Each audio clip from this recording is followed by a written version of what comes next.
The Dante Moore saga should teach the New York Jets one thing: tanking does not work. Locked On Jets starts now.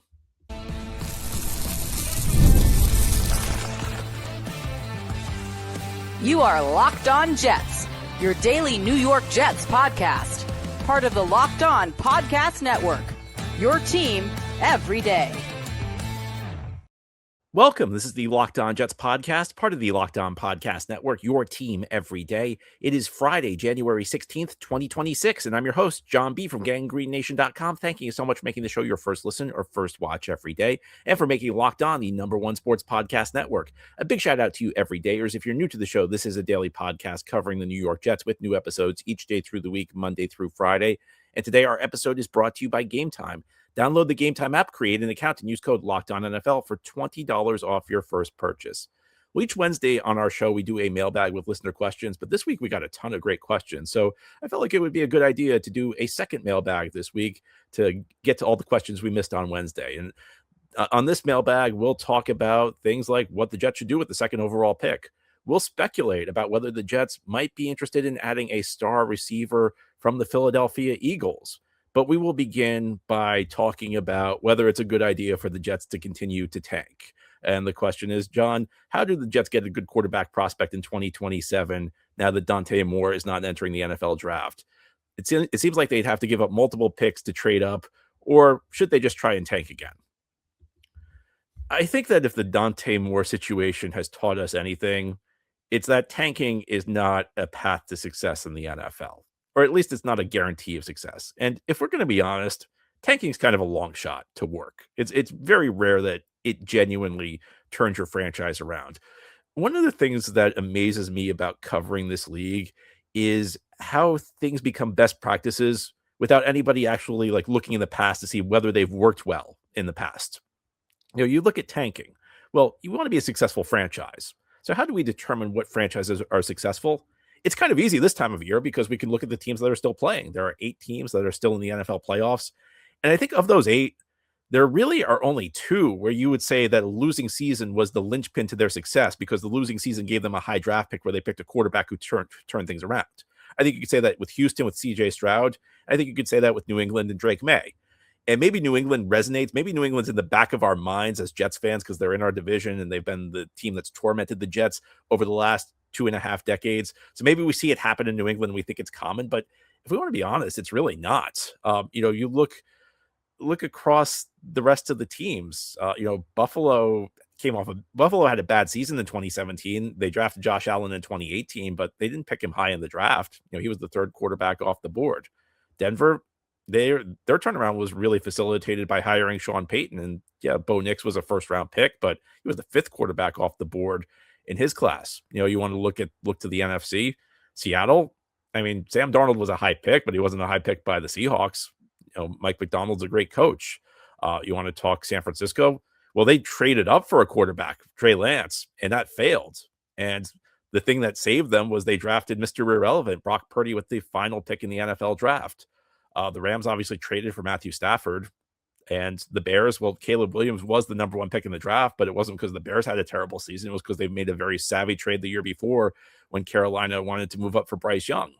So I keep hearing people say, well, we have to tank to get a quarterback. We have to tank to win.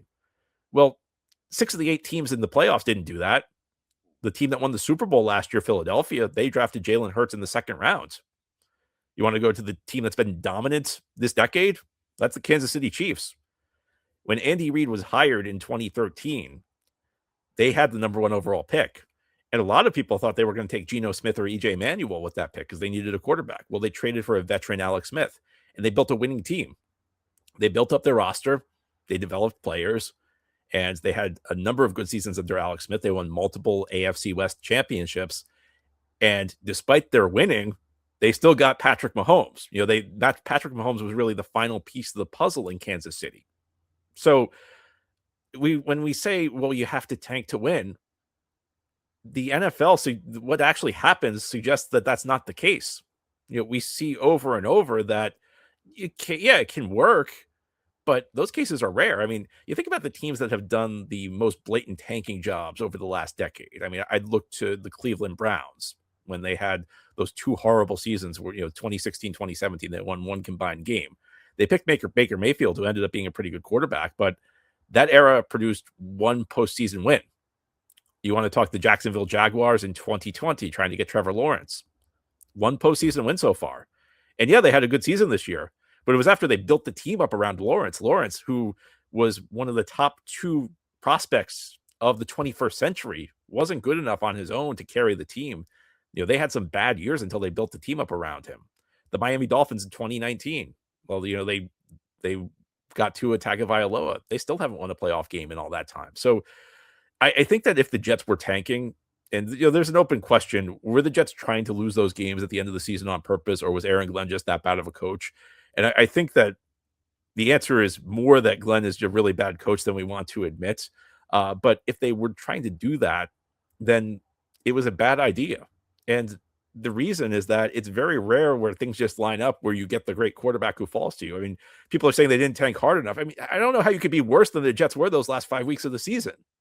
It's not humanly possible to play worse than the New York Jets did at the end of the season. And they still found a way to not get the quarterback.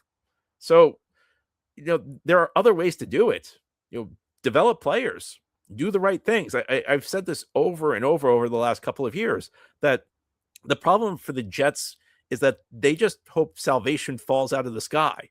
They just hope that there's some stroke of luck that's going to turn everything around, instead of doing the hard work of team building, of building up your lines, of valuing your draft picks, adding skill players, developing talent, bringing in the right coaches. That's how you build a championship team. You're not just going to build a championship team because a quarterback fell out of the sky. And even when you get the quarterback, I mean, I don't think New England's there in this round without Mike Vrabel. I don't think Houston's playing in the divisional round unless DeMeco Ryans has built a dominant defense. So even when you get the quarterback, and the quarterback's essential, I'm not disputing that the Jets are going to have to get a quarterback at some point. You got to build around him. So, was Dante Moore and this is part of my problem with the discourse around the last couple of weeks, is that people act like Dante Moore was, first of all, a guaranteed Hall of Famer. That, didn't matter what the Jets did around Dante Moore, he was going to be great, which was not necessarily the case. But also, I think that there's this perception that that's all that matters. You need a quarterback to win. A quarterback is an essential component of winning. But a quarterback alone is not enough to win in this league.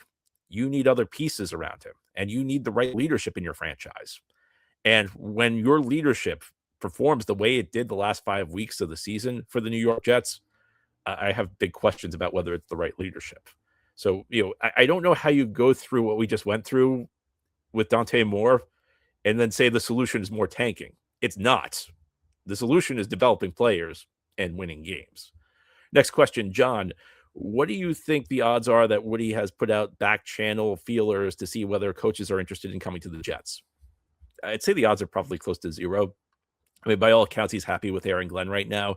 So, I mean, I guess the question is asking, do I think like there was some back channel, negotiations to see if John Harbaugh was interested in the Jets job? I think the answer to that is no. I don't know who else would be out there. Maybe Kevin Stefanski, maybe Mike Tomlin. But I think that the Jets are happy with Aaron Glenn. I think that that's just the way things are right now. And if I was to speculate, this is just an educated guess, but I would guess that Woody Johnson remembers the criticism he took for firing Robert Saleh, and he's thinking, well, I'm going to show them. I'm not going to fire a head coach so quickly now. And the issue wasn't how quickly he fired Saleh. It was that it made no sense to fire Saleh 5 weeks into the season.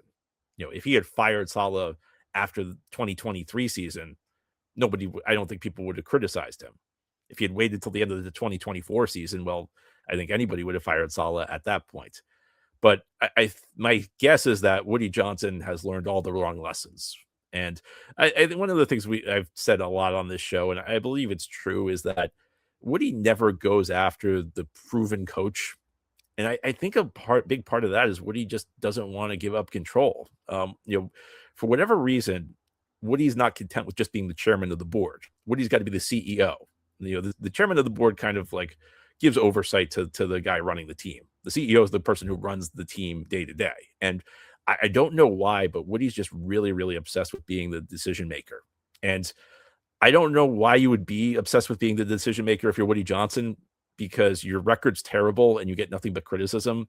And if you bring in if you bring in like a proven coach, if you do what the Giants did with Harbaugh, everyone's going to praise you. You're going to get praised instead of being criticized. So I don't know why, but I think the Jets are sticking with Glenn in 2026. I mean, beyond that, we'll see. I think a lot of that depends on how the season goes. Now, here on the Locked On Jets podcast, we'll turn our attention to what the Jets can do this offseason. There could be a big-time receiver available from the Philadelphia Eagles. Should the New York Jets go after A.J. Brown? Sounds like a no-brainer, right? But I'm not so sure. I think the answer might be no, and I'll explain why continuing here on this Friday edition of Locked On Jets. Hey guys, the draft pick positions are set, and so many teams are looking for their franchise quarterback. Ever wish to become a pro quarterback getting drafted first or second overall by the Jets? And the Jets need a franchise quarterback since Dante Moore is going back to school. Well, the good news is now there's a mobile game just for you called Ultimate QB Football Legend. In this game, you step into the cleats of a number one draft pick quarterback, and it's your job to lead your team to greatness to help turn a failing franchise into a dynasty. That sure sounds familiar, doesn't it? This is the number one QB career mode game on the mobile app stores, and it introduces the most realistic environment with full career control. Sign contracts, train and upgrade yourself, build chemistry, and evolve your teammates. Give input to your GM on roster moves, play the actual games in 2D, and rise through the ranks to become a pro football legend. You will deal with the ups and downs of a QB career, from rookie nerves to playoff drama, and every choice shapes your journey. Ultimate QB is totally free to play, has no ads, and works 100% offline. Perfect for when you want to sneak in a quick game or two on the go. Just head over to ultimate-qb.com. That's ultimate-qb.com, or search for Ultimate QB in your app store. And we've got something special just for you guys. Use the promo code Locked On, all caps, in the game store to get a free boost at the start of your career. Ultimate QB Football Legend. QB1. It's your legacy. Today's episode of Locked On Jets is brought to you by Home Chef. As the new year gets going, a lot of people are trying to simplify their routines, and dinner's a big one. Between busy work days, cold winter nights, and packed schedules, having an easy, reliable dinner plan makes a huge difference. That's where Home Chef comes in. Home Chef takes the stress out of cooking by delivering fresh, pre-portioned ingredients right to your door with easy-to-follow recipes that actually taste great. They are rated number one by users of other meal kits for quality, convenience, taste, value, and recipe ease. And it's easy to see why. Meals come ready to fit your schedule. 30-minute recipes, oven-ready trays, or quick lunches with over 30 weekly options, including family-sized meals and different dietary choices. Recipes are simple but feel elevated, even restaurant quality, with dishes co-created by chefs like Gordon Ramsay. And everything arrives pre-portioned, so there's less prep, less mess, and no wasted food. For a limited time, Home Chef is offering my listeners 50% off your first box, free shipping, and free dessert for life. Just go to homechef.com/lockedon. That's homechef.com/lockedon for 50% off your first box, free shipping, and free dessert for life. Must be an active subscriber to receive free dessert. Thank you so much for making Locked On Jets your first listen or first watch every day. And thank you for making Locked On the number one sports podcast network. If you have not already, go check out our new Everydayer Club. It includes access to an ad-free audio feed for Locked On Jets compatible with Apple Podcasts, Spotify, and every other major podcast app, along with an invite to the members-only Locked On Everydayer Club Discord server. Go to lockedonnyjets.supercast.com or tap the link in the show notes to learn more. On today's episode of Locked On Jets, we're doing a mailbag episode with listener questions. Let's continue now with a question from Michael, who writes, John, another tough year for the Jets. Your insights have kept it interesting, though. I value your perspective. Well, thank you, Michael. Michael also wrote, you pointed out in the beginning of the season the near malpractice of the front office in the lack of good options at wide receiver. Did Josh Reynolds even play this year? The acquisitions of Mitchell and Mechie helped, but they remain projects at best. As a Jets fan who lives in the Philadelphia area, I can't help but hear of the Eagles fans calling for trading A.J. Brown, who has been involved in drama and underperformed this year, perhaps due to the incompetence of the offensive coordinator. At his best, Brown is a tremendous receiver and a physical presence. He might be fantastic alongside Wilson. The Jets certainly appear to have the cap space to do it. Brown is currently signed through the 2029 season with a $32 million per year contract. However, the Eagles would have a $43 million dead money charge in 2026 with a pre-June 1st trade and $16 million dead cap with a post-June 1st trade. So Brown may not make financial sense for them. Also, one can imagine that Mike Vrabel, who coached Brown in Tennessee, would really want him. Realistically, do you think it's possible for the Jets to pursue Brown? What would it take to lure him to the team? And would the overpay be a good idea? So that's a good question by Michael about A.J. Brown, star receiver for the Philadelphia Eagles. And if you were listening to my podcast back in the offseason of 2022, you know that I really, really wanted the Jets to trade for A.J. Brown. That was a point where he was on the trade block. He was a member of the Tennessee Titans. He needed a new contract, and the Jets did not make a deal for him. On draft night, the Eagles traded a first-round pick for Brown. The Jets instead stayed put and drafted Garrett Wilson. And, it's tough to complain about how Garrett Wilson's played. Garrett Wilson's been a great receiver with the Jets, but I think that 2022 offseason was one where the Jets made a major misstep. And the misstep was not loading up a wide receiver beyond Garrett Wilson, because Zach Wilson's 2021 rookie season was not a great one. And I thought it was clear they just needed to add as much talent as they could at the receiver position. And while I liked Garrett Wilson, I felt like they needed to add a legitimate number one veteran receiver, and they did not do that. And because they didn't have enough talent at receiver, or at least that was a contributing factor to Zach Wilson ultimately failing. So I say this as someone who is a big A.J. Brown fan, but I would be very hesitant to add A.J. Brown at this point. And I think if you're a Jets fan, you can appreciate why, because A.J. Brown is a big name for what he's done in the past, but being a big name for what you've done in the past does not always guarantee you're going to continue to be great going forward. We lived through that for 2 years in 2023 and 2024 when the Jets added big name after big name, and they were all guys who were past their prime. I wouldn't say A.J. Brown is past his prime at this point, but I think he's kind of trending downward. I think even if you look at his 2024 season, there was decline in his production. Now, you could argue part of that was Saquon Barkley, arrived with the Eagles and was so great. But I worry that Brown is, getting up there in years. He's 29, which isn't super old, but guys in his late 20s, his production is not quite what it used to be. And also beyond that, there has been reports of drama in the locker room. And I think that for a team like the Jets, where you're just starting to build, that's a potentially combustible situation for a guy like Brown. I think that for a guy who's now been in the middle of some drama, you want a team that's stable. You want a team where the coach is clearly in charge, where the coach is established. You want a team where there's good veteran leadership in the locker room. So I understand why I would ask this, because the Jets certainly need better players at the wide receiver position. I think that what they did this year made no sense. I still to this day don't understand how you enter a season with Josh Reynolds as your projected number 2 receiver and Alan Lazard in the mix, and Tyler Johnson, who's played well and win against Cincinnati, and I think Tyler Johnson's actually a pretty good backup receiver, but those guys are just not good enough. And Mitchell, I think, showed that he's probably like a number 4 receiver. I think Adonai Mitchell at this point, and maybe he can grow into something more. Adonai Mitchell's a number 4 receiver who can be like a guy who plays situationally as a deep ball specialist. And, if somebody gets injured and you need someone to step in for a game, maybe that's something Adonai Mitchell can do.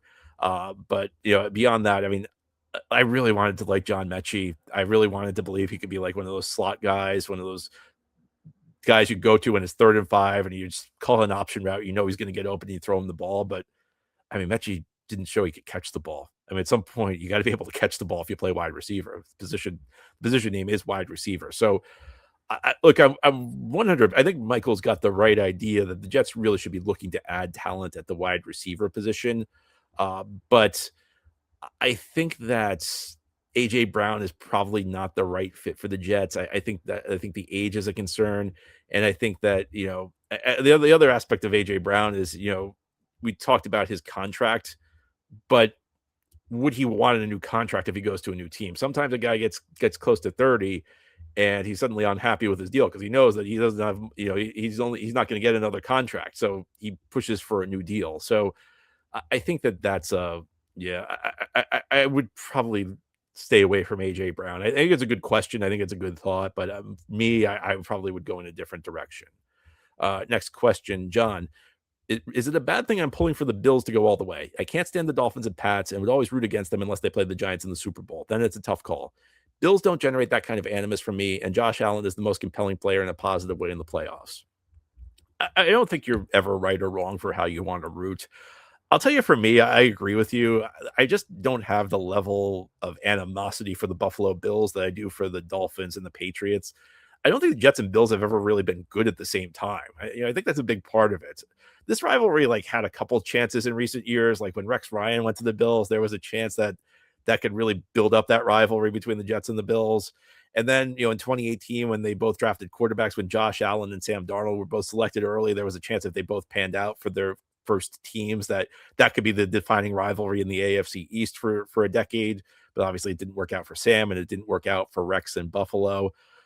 So yeah, I don't think it's a bad thing to root for Buffalo. I think it's really much a matter of your personal preference. I mean, one of the things I've found is the Giants have bothered me far less in stages of my life where I did not live in the New York area. And when you live in the New York area, you're dealing with their fans every day, and I like them less. And I think like there's probably some Jets fans who live in in the Western New York who probably are like going crazy right now, saying, "How can you root for the Bills?"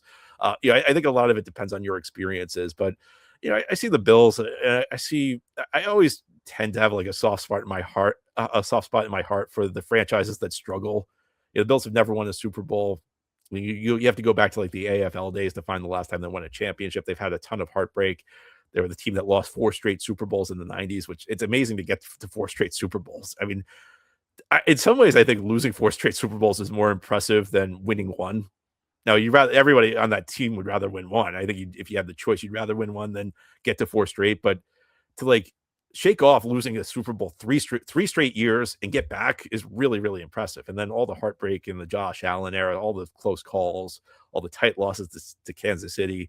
I can't blame you if you want to root for them. I mean, I think that's a very valid choice. Again, like I'm not sure I'd say this about New England. I'm not sure I'd say this about Miami, because those are teams that have been, Jets tormentors. I don't think Buffalo's ever been a Jets tormentor to that degree. So I don't blame you for that. I mean, I don't know if I'm pulling for Buffalo, but I can understand and appreciate why you'd want to do that. Now, here on the Locked On Jets podcast, we've got a second pick to figure out. Obviously, Dante Moore is not entering the NFL draft. So what do the Jets do with this pick? Let's try and figure it out, continuing here on this Friday edition of Locked On Jets. Today's episode of Locked On Jets is brought to you by Game Time. The NFL playoffs are in full swing, and there's nothing like being at the game, the crowd noise, the energy, and cheering alongside fellow fans. Watching at home is great, but being in the stadium hits different. The frustrating part has always been getting tickets, waiting in queues, dealing with logins, and watching prices change right at checkout. That's why the Game Time app gives the advantage back to fans. It's the hack for unlocking amazing NFL tickets and experiences in just a few taps. And it's not just NFL tickets you can get on Game Time. You can get any sort of ticket. You want to talk basketball, hockey, concerts, comedy, theater. I've used Game Time over and over. I used it to go see the Jets when they played the Denver Broncos in London, got a great seat at a great price. Back in December, I went to see a play on Broadway, Oh, Mary. It's about Mary Todd Lincoln and Abraham Lincoln. Really funny. Again, I got a great ticket the day of the performance on Game Time. I also like that they give you the view from your seat. You get a picture of what it's going to look like from your seat, so no surprises when you arrive at the venue. Take the guesswork out of buying tickets with Game Time. Download the Game Time app, create an account, and use code LOCKEDONNFL. That's LOCKEDONNFL for $20 off your first purchase. Terms apply. Again, create an account and redeem code LOCKEDONNFL for $20 off. Download the Game Time app today and get back to being there live. Today's episode of Locked On Jets is also brought to you by FanDuel. The divisional round is here, and FanDuel is officially in playoff mode. Every game day during the NFL playoffs, FanDuel is giving customers even more ways to get in on the action, because right now, every NFL playoff game day, FanDuel users get a profit boost pack waiting for them inside the app. Each game day, you'll see a pack loaded with multiple profit boosts you can apply to the bet you like most. Open your profit boost pack first thing on game day and see what boost you want to apply. The boost lets you lean into your game day instincts, whether you're backing momentum, defense, quarterback play, or coaching. These boosts give you more juice on the bets you already like instead of forcing you to bet on something new. Every play feels bigger, and the boosts make your bet feel that way too. You can make your picks, then apply your profit boost to get even bigger payouts while the playoffs get rolling. Of course, this has not been a good season for the Jets. The Jets are not in the playoffs, but if you want to stay in the action, FanDuel is the place to do it. So visit FanDuel, an official sportsbook partner of the NFL, and grab your profit boost pack every NFL playoff game day. This is the Locked On Jets podcast on this Friday. We're doing a mailbag show with listener questions today. Let's continue now. Our next question. Do you feel that Caleb Downs is a generational prospect who would set the right tone for the defense? What if the Jets picked him at 2? Would you celebrate that decision or criticize it? I'm still kind of like gathering my thoughts, because I really thought the debate at 2 would be Dante Moore or trade down. So this reminds me of in 2020, that entire season, it felt like the Jets were going to get the number 1 pick all year. And then in December, they won a game against the Rams that dropped them from 1 to 2. And at that point, everybody's asking me, like, what do you think? And I was like, I don't know, because I figured we were getting Trevor Lawrence the whole time. On yesterday's show, I outlined some of my initial thoughts on it. And my initial thought, and I'm going to continue thinking about this, was that there were two players who made sense to me. Rueben Bain, and they both play for Miami. So you're going to see both of them on Monday night in the national championship game against Indiana. One was Rueben Bain, who's an edge rusher. That's the most important spot on defense. That's the second, probably the second most important spot on the field, other than quarterback, is a pass rusher who can get to the quarterback off the edge. He seems like the consensus guy there. So like Rueben Bain would make sense. The other guy I mentioned was Francis Mauigoa out of Miami, who is a tackle, but who would project really well to guard. And you can already hear the screams that you can't take a guard second overall. Well, okay, maybe Washington didn't take Brandon Scherf second overall. They took him fifth overall in 2015. That worked really well. Maybe the Colts didn't take Quentin Nelson second overall in 2018, but that worked really well when they picked him at 6 with a pick they got from the Jets in the trade down. But I wouldn't think, if I took Mauigoa, it wouldn't be that I'm taking a guard. It's more that I'm using that pick to build a dominant unit. And it would give the Jets their first dominant unit, because the offensive line would probably be like a top 5 offensive line at that point. And you could also look to upgrade at center in free agency, whether it's Tyler Linderbaum or somebody else. There will be options to upgrade on Josh Myers. And you could actually give the Jets a championship offensive line. And that's at least a base where you can start building your team from. You at least would have something that was set, which would be a great thing for the Jets. And if you can't figure out the quarterback position, the next best thing to do is build up the offensive line. Like the first thing you want to do is get the quarterback.